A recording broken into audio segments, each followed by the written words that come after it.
Are you struggling to come up with original content week in and week out? Start a podcast. Interview your ideal clients, let them talk about what they care about most, and never run out of content ideas again. Learn more at sweetfishmedia.com. You're listening to B2B Growth, a daily podcast for B2B leaders. We've interviewed names you've probably heard before, like Gary Vaynerchuk and Simon Sinek, but you've probably never heard from the majority of our guests. That's because the bulk of our interviews aren't with professional speakers and authors. Most of our guests are in the trenches leading sales and marketing teams. They're implementing strategy. They're experimenting with tactics. They're building the fastest growing B2B companies in the world. My name is James Carberry. I'm the founder of Sweetfish Media, a podcast agency for B2B brands, and I'm also one of the co-hosts of this show. When we're not interviewing sales and marketing leaders, you'll hear stories from behind the scenes of our own business. We'll share the ups and downs of our journey as we attempt to take over the world. Just kidding. Well, maybe. Let's get into the show.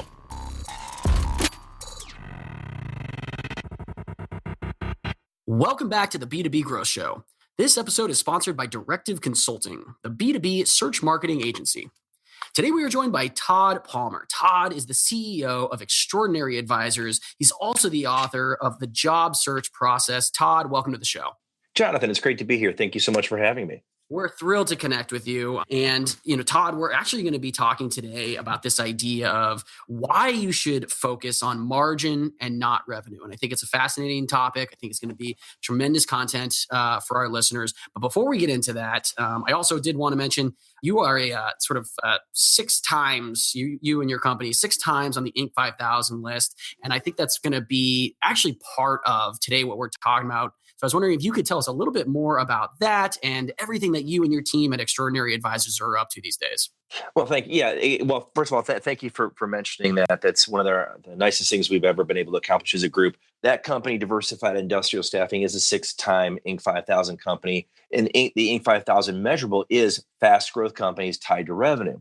And what we realized before we even made that list is we needed to pivot to have strong revenue is a great thing. It's nice to get the award, but more importantly, you got to make money doing it because you can literally grow yourself out of business by putting out so much revenue at lower margins that the cash flow and the profitability of the organization end up becoming incredibly diluted.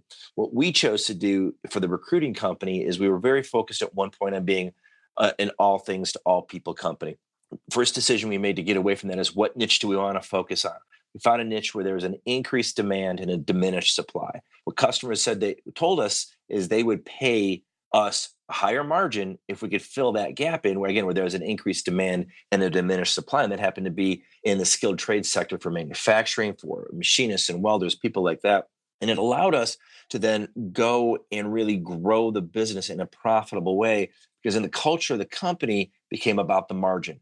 And we would turn down bad deals that were maybe looked really strong on the revenue side, but they really didn't drop any money to the bottom line because I'm assuming you have some people today who are entrepreneurs and they're working for themselves and they're building companies, but they really should get paid for what they do. And you can't pay yourself if the margins aren't there. Yeah, absolutely. I mean, it makes a lot of sense. And I love the fact that, this is a very personal experience for you and the businesses that you've led. So you obviously know what you're talking about, this idea, again, focusing on margin and not necessarily revenue. Now, I know for your process, I mean, it kind of, it may start with this conversation about where are you, where do you want to go, and how do you get there?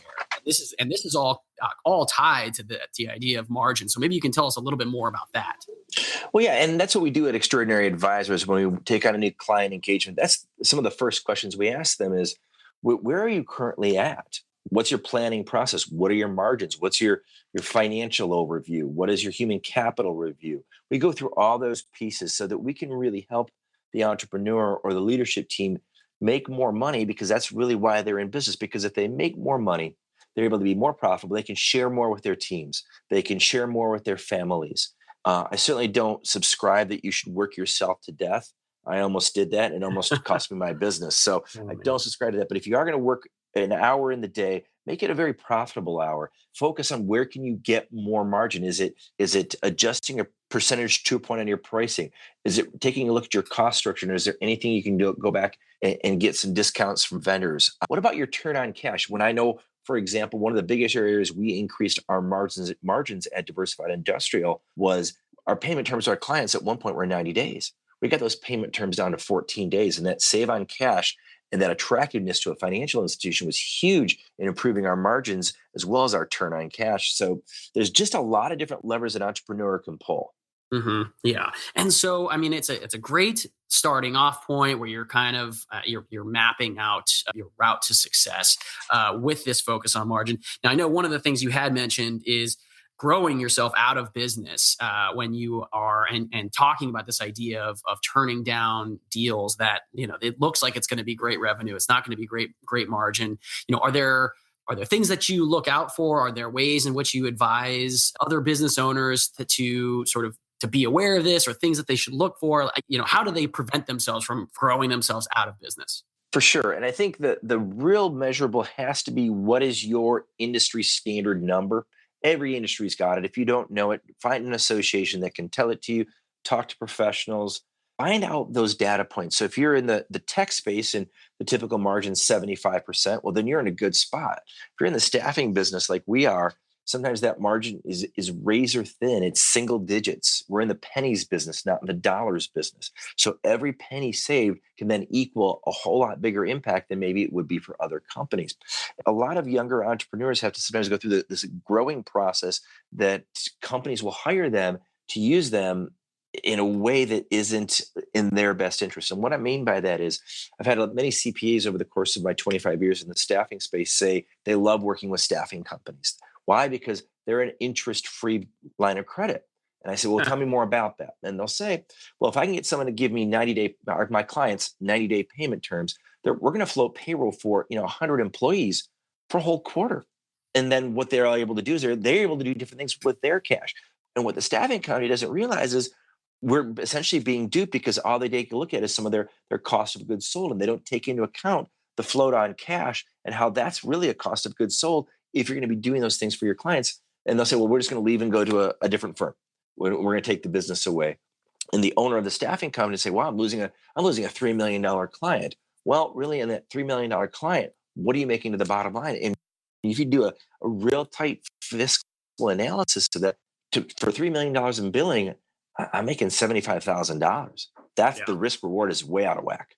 Yeah, that makes a lot of sense. Just being very critical and intentional about taking a look at the larger picture. So, I love that. Well, entrepreneurs have really this weird misunderstanding, because they see big companies do what they call loss leaders. Entrepreneurs don't have that ability and that cash, those cash reserves typically, to do a loss leader. So I always caution the clients that we work with, watch out for the big gorilla in the room trying to convince you to take a loss leader, because all they're really doing is trying to put you out of business. Good. That's great advice. All right, today's growth story revolves around search engine marketing, and we'll be shining the spotlight on Aegis Software, a company that makes software for manufacturing operations. Aegis was one of the first companies in their space to invest in search marketing, but as competition grew, their performance plateaued. To counter this, they hired Directive Consulting, the B2B search marketing agency. With unparalleled experience in inbound lead gen for B2B companies, Directive was able to increase Aegis's monthly online leads by 457%, while at the same time lowering their cost per lead by 147%. Now, I have a hunch that Directive can get these kind of results for you too. So head over to directiveconsulting.com and request a totally free custom proposal. That's directiveconsulting.com. All right, let's get back to this interview. And so, if you're on the lookout for growing yourself out of business, you've kind of tried your best to think critically, to map yourself to success by thinking, okay, I have to focus on margin, not revenue. Do you have a couple of pieces of advice for our listeners then, if they're thinking to themselves, okay, well, how do I focus on margin? Are there some tips and tricks of the trade, things that you think people can benefit from if they're thinking about some of these strategies? For sure. I think the entrepreneur needs to take a look at themselves and what are their strengths. A lot of entrepreneurs that I know are really good at sales, or a lot of the other entrepreneurs I run to are really good at operations or working with the people and the deliverable of their service or their product. What a lot of entrepreneurs are not good at is understanding the financial documents of having a company. They don't understand the P&L. They don't even understand if the P&L they have is crafted correctly for their industry. They can't read a balance sheet. They don't know how to forecast a cash flow analysis. Those three documents, the P&L, the balance sheet, and the cash flow, are critical to any business, no matter what you're in. If you want to avoid growing out of business, you've got to know what your cash flow is going to look like. Can you project that? You may have great margins, but if your payment terms are extended, you've got to manage for that. I know one staffing company that we've worked with out in California has a really unique model, and they get paid 90 days out, but they have guarantee pay, which is a good thing. But they have to manage their cash flow so tightly during those 90 days that they have real highs and real lows, but then they've now created a financial model that fits what they do, so they can forecast what it's going to look like on the horizon for payables, receivables, and internal payroll, as well as external payroll. So there's, again, you want to know what you're supposed to be doing. And that's really incumbent upon the entrepreneur to get financial literacy. Where can they get that? They certainly can come to a coach. They can go to a CPA for some of those things. They can talk to industry peers if they're a part of a networking group like an EO or a YPO.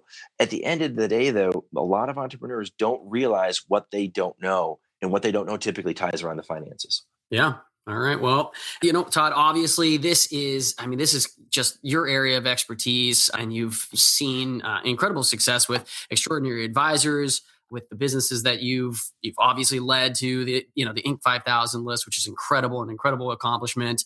And this is one question we've actually been talking to our guests about: the ones that have a vision, the ones that are building towards something, the ones that are CEOs or thought leaders. And we've been getting some great answers. I'd love to ask you then, Todd, sort of at the end of the day, what kind of legacy are you hoping to leave behind? Whether that is, of course, personally, professionally, or even a combination of the two.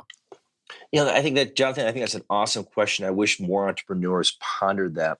I started pondering that probably, 10 years ago. I had met a young author. His name was Simon Sinek. He wrote a book called The Power of Why. And I actually brought him to Detroit a couple of times for some events. And he really helped me craft what my legacy is going to be. My legacy is two words. It's improve lives. In anything I do, in any endeavor I take on, I want to improve the lives of the people I've spent that time with. I used to have a definition of success, and that it had a lot of zeros behind the one at the front, and, boats and cars and houses and all that kind of fun stuff. Well, working with Sonic then pivoted me into redefining what my definition of success was. And for me, it's just been so powerful. And I steal it with complete authorship appreciation to Tony Robbins. And it's simple. My definition of success is doing what I want, when I want, as often as I want to do it, and with whomever I want to do it with. And sometimes that costs a decent amount of money, and sometimes that's free. But then I get to spend time with people that are important to me, doing really cool and unique things.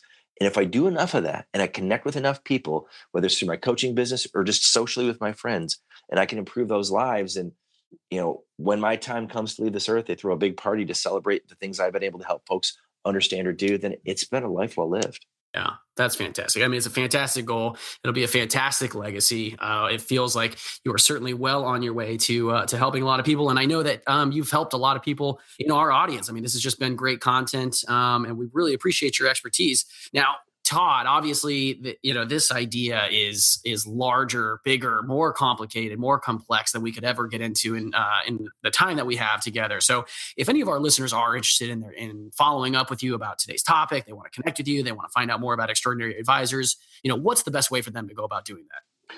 Well, Jonathan, I think the best way for them to do it, and I'd like to put this out to your listeners today, is if someone has gotten value from our conversation together, and they think I can potentially, even just a half hour to 45-minute conversation, add value to their lives and improve their lives. So talking about their margins, talking about their people, talking about what kind of legacy they want to live. I don't know. I'm happy to give an hour of my time to anybody who mentions that they heard me on your podcast today. They can book that through my website, extraordinaryadvisors.com. They can contact my booker. Her name is Kelly. And Kelly will get you introduced and added onto my calendar so that we can have a conversation that could potentially improve your lives. As really as a thank you to your group today, Jonathan, for having me on the program. Well, definitely thank you for that. That's tremendous for you to offer that to our listeners. Again, we've been talking with Todd Palmer. Todd, thank you so much. It really was a pleasure having you on the show. Really looking forward to staying connected with you. Thanks, Jonathan. There are lots of ways to build a community, and we've chosen to build the B2B growth community through this podcast. But because of the way podcasts work, it's really hard to engage with our listeners. And without engagement, it's tough to build a great community. So here's what we've decided to do. We're organizing small dinners across the country with our listeners and guests. No sales pitches, no agenda, just great conversations with like-minded people. We'll talk business, we'll talk family, we'll talk goals and dreams. We'll build friendships. So if you'd like to be a part of a B2B growth dinner in a city near you, go to b2bgrowthdinners.com. That's b2bgrowthdinners.com. Thank you so much for listening. Until next time.